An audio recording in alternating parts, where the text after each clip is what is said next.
Hello बच्चों, let's see the question. The question से the vectors 3i cap minus 2j cap plus k cap comma i cap minus 3j cap plus 5k cap and 2i cap plus j cap minus 4k cap forms the side of a triangle of option A an acute angle, option B an obtuse angle triangle, option C an right angle triangle, option D an equilateral triangle. तुम्हारे पास तीन vector given है जो कि क्या बनाते हैं, एक triangle बनाते हैं।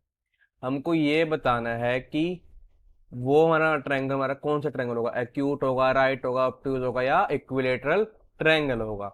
Firstly I will tell you कि कॉन्सेप्ट, और एक की कॉन्सेप्ट आपकी हेल्प करेगा इस क्वेश्चन को सोल्व करने में। तो की कॉन्सेप्ट हमारे पास क्या है, फर्स्ट की इफ अगर हमारे पास यहाँ पे क्या हो कि जो ये हमारा ए वेक्टर है ये this is equals to A1i plus A2j plus A3k के इक्वल हो, और जो हमारा ये बी इक्वल्स टू इक्वल हो, ये हमारे इक्वल हो B1i plus B2j plus B3k this implies that कि ए वेक्टर का जो डॉट प्रोडक्ट आएगा बी वेक्टर के साथ में इक्वल होगा this is equals to A1 into B1 plus A2 into B2 plus A3 into B3 के। सेकेंड की कॉन्सेप्ट है हमारे पास कि इफ अगर यहाँ पे क्या हो कि जो हमारा ए वेक्टर है किसके परपेंडिकुलर हो, ये हमारा परपेंडिकुलर हो बी वेक्टर के। दिस इंप्लाइज दैट कि ए वेक्टर का जो डॉट प्रोडक्ट आएगा बी वेक्टर से इक्वल होगा, ये हमारे इक्वल होगा 0 के।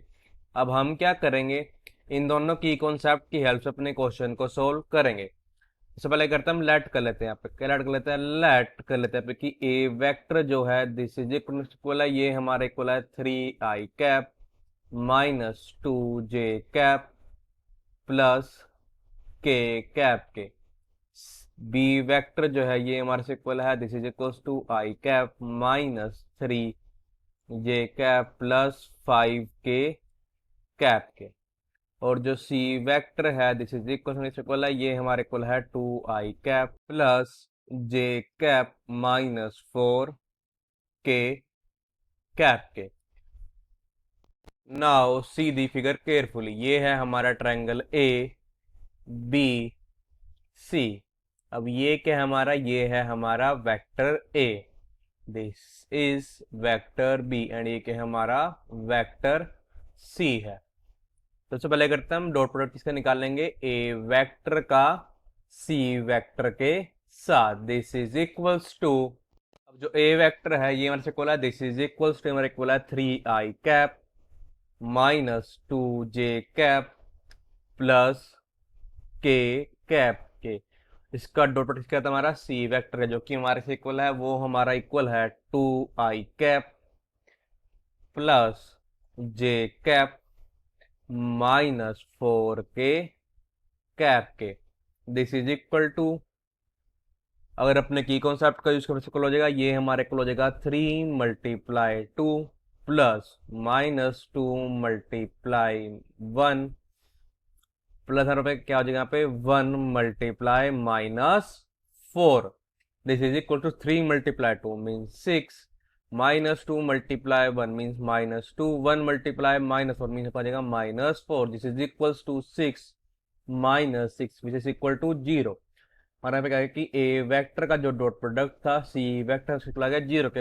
दिस इंप्लाइज दैट हमारा क्या आया था कि ए वेक्टर का डॉट प्रोडक्ट सी वेक्टर हमारे से निकला गया था 0 के। मतलब हमारा क्या आ जाएगा कि ए वेक्टर जो है ये हमारा होगा परपेंडिकुलर से होगा सी वेक्टर के।